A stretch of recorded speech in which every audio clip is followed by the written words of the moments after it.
BAPS Swaminarayan મંદિર ગાંધીધામ દ્વારા 11મો પાટોત્સવ તથા અક્ષર પુરુષોત્તમ મહારાજના વધામણાનો કાર્યક્રમનું આયોજન કરવામાં આવ્યું, જેમાં ભાવનગરના વક્તા સંત પૂજ્ય ઓમ સોમપ્રકાશ સ્વામી દ્વારા સ્વામિનારાયણ ચરિત્રમનું પારાયણ કરવામાં આવ્યું, તેમજ મહિલા દિનની ઉજવણી, સત્સંગ, દીક્ષા યજ્ઞ અને વિશ્વ શાંતિ અને કલ્યાણ માટે મહાયજ્ઞનું આયોજન કરવામાં આવ્યું, જેમાં 500થી વધુ યજમાનો ભાગ લેશે।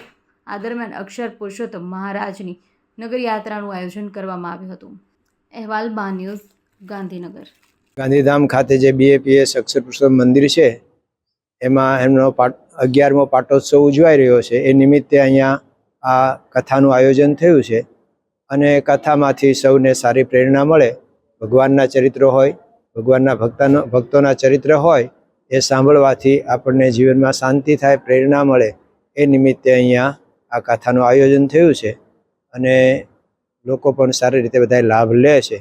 સૌ કોઈને આ લાભ લેવા ખાસ આમંત્રણ છે।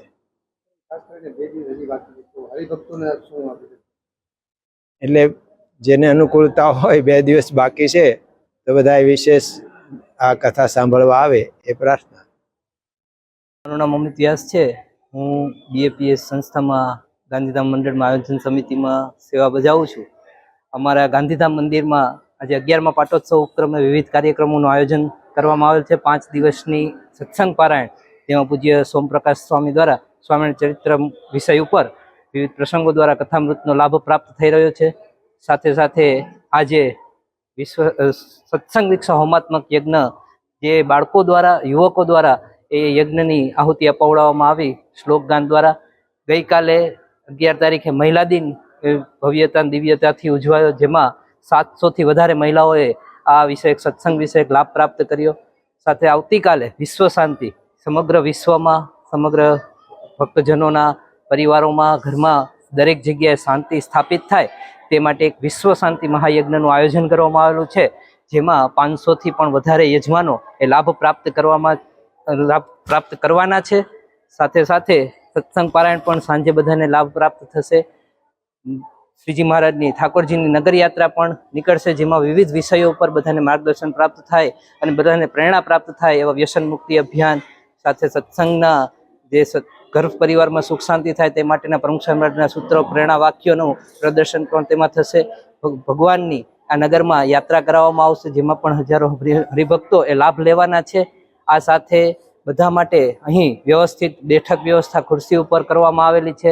વાતાનુકૂલિત એકદમ ઠંડક ભર્યું વાતાવરણમાં આ પારાયણ સત્સંગનો લાભ બધા હરિભક્તો લઈ રહ્યા છે। બધા માટે વિશેષ પ્રસાદની પણ વ્યવસ્થા કરવામાં આવેલી છે અને આ આયોજનમાં બીએપીએસ સંસ્થાના 100થી વધારે એ સ્વયંસેવકો કાર્યરત છે, જેમાં મુખ્ય અમારા નવીનભાઈ પટેલ છે, રાજેશભાઈ પટેલ છે, જયંતિભાઈ ડાબી છે। આ બધાનો સંપૂર્ણ સહયોગ અને સંપૂર્ણ માર્ગદર્શન, સંતોના માર્ગદર્શન હેઠળ આ કાર્ય કરી રહ્યા છીએ અને અમે આ કાર્યક્રમ આજે 3ય દિવસ પારાયણનો છે।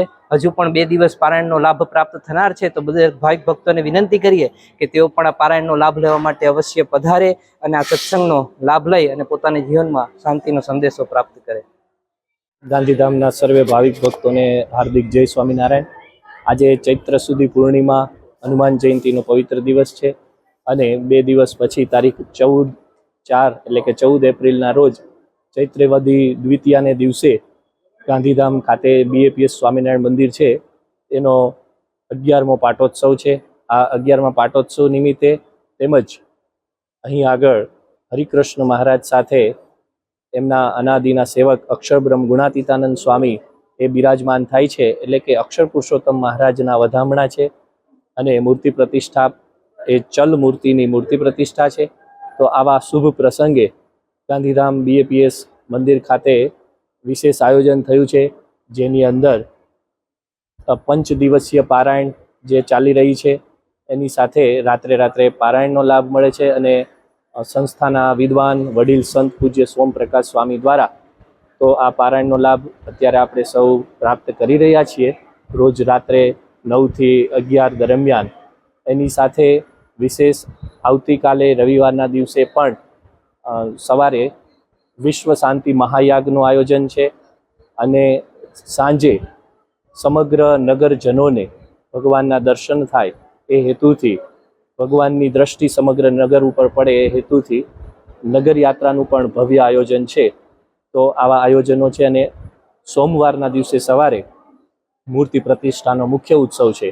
તો આ પ્રસંગે સૌ ભાવિક ભક્તો આ પ્રસંગની અંદર આપણે લાભ પ્રાપ્ત કરીએ. હજુ પણ જે નથી આવી શક્યા તેઓને પણ અમારો ભાવભર્યું આમંત્રણ છે.